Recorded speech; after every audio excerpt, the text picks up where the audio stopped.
Assalamualaikum warahmatullahi wabarakatuh. Semangat pagi anak-anak. Kita bertemu lagi hari ini untuk mata pelajaran IPS. Untuk saat ini saya akan menerangkan mengenai bentuk-bentuk interaksi sosial. Silahkan disimak ya. Halo, selamat pagi sahabat belajar. Bagaimana kabarnya hari ini? Semoga sehat selalu ya. Tetap semangat untuk belajar ya. Sebagai makhluk sosial, manusia selalu menjalin interaksi sosial dengan orang lain. Ketika kamu berdiskusi dengan temanmu, dengan orang tuamu, itu artinya kamu sudah melakukan kegiatan interaksi sosial.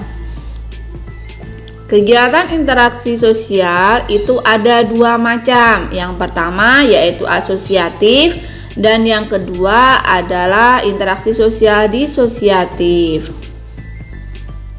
Kegiatan asosiatif adalah bentuk interaksi sosial positif yang mengarah kepada persatuan.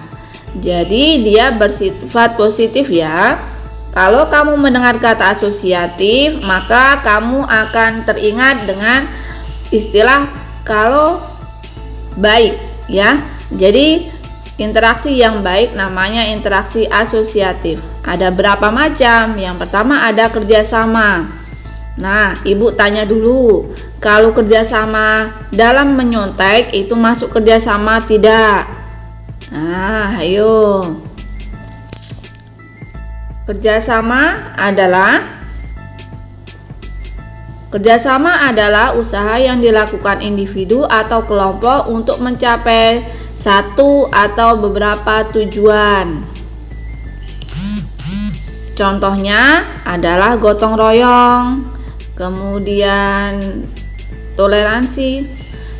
Bentuknya ada berapa macam kerjasama? Ada kerukunan, ada bergeneng atau tawar-menawar, ada kooptasi, ada koalisi, kemudian ada juga joint venture.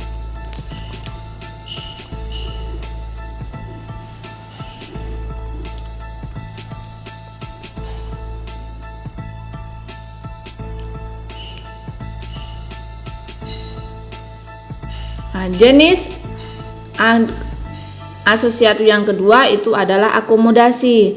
Biasanya berawal dari adanya perselisihan, kemudian ada upaya untuk menyelesaikan perselisihan tersebut, kemudian tercipta kestabilan di antara pihak yang berselisih.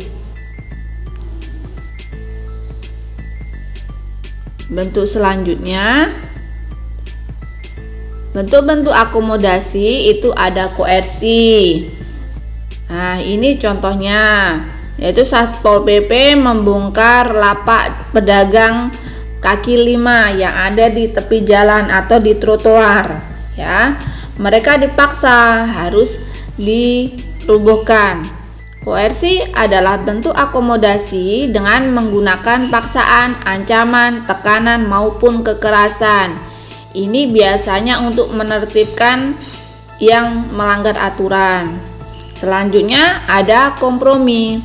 Kompromi adalah bentuk usaha dalam meredakan masalah. Ini biasanya berlangsung antara dua orang. Mereka bertemu, kemudian mereka nego untuk mencapai kesepakatan. Itu namanya kompromi ya anak-anak.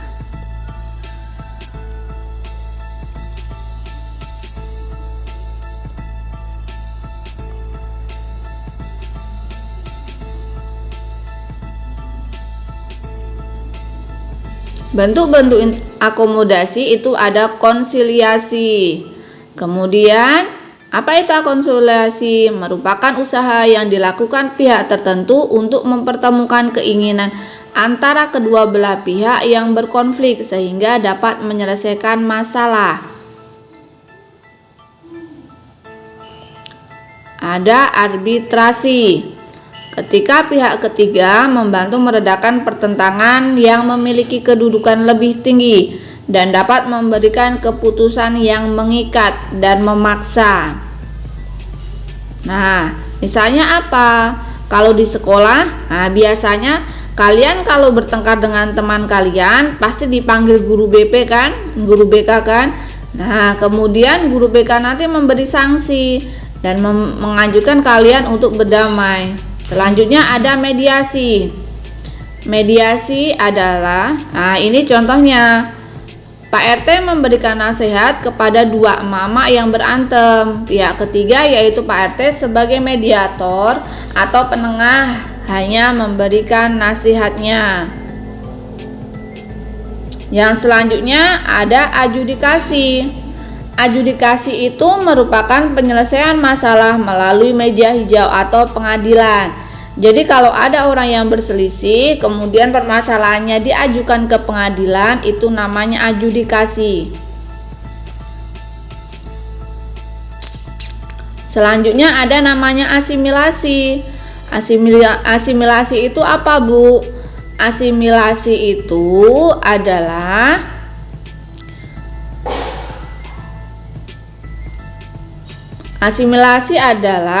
percampuran budaya A dengan budaya B sehingga muncul budaya yang baru, yaitu budaya C.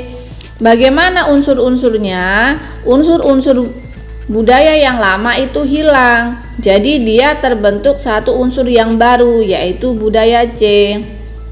Yang selanjutnya ada namanya akulturasi. Akulturasi itu penerimaan unsur-unsur baru menjadi suatu kebudayaan baru tanpa menghilangkan unsur lama. Jadi di situ ada unsur budaya lama, budaya A dan budaya B. Nah, contohnya apa? Contohnya ini adalah masjid di Kudus.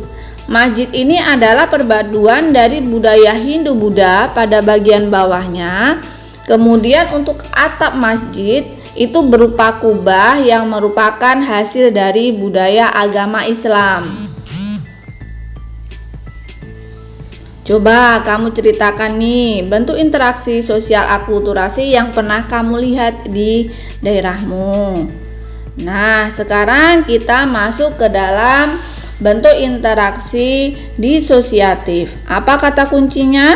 Kata kuncinya yaitu perpecahan, merenggangkan hubungan, dan disintegrasi. Jadi kalau interaksi yang bersifat negatif itu namanya disosiatif. Ada berapa macam? Yang pertama ada namanya kompetisi.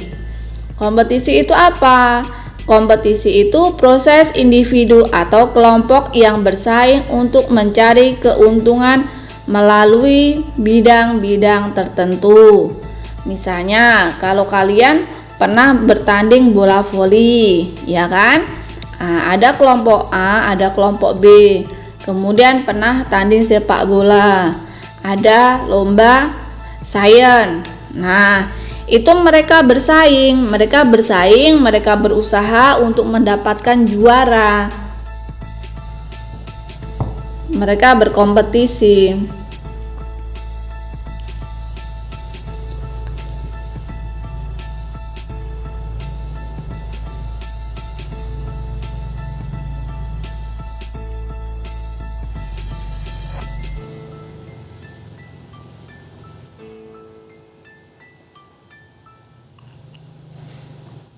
Selanjutnya ada namanya kontravensi.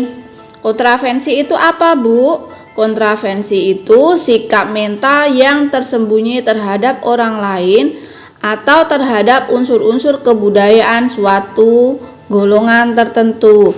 Misalnya, kalau di OSIS kalian, di sekolah kalian mengadakan lomba tertentu, kemudian kelas kalian tidak setuju gitu, tapi tidak setujunya tidak disampaikan, hanya dibicarakan saja di dalam kelas. Itu namanya kontravensi.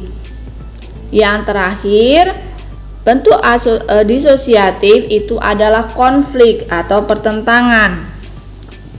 Suatu proses di mana kelompok tertentu berusaha untuk memenuhi tujuannya dengan jalan menentang pihak lain yang tidak setuju dengannya berupa ancaman dan kekerasan.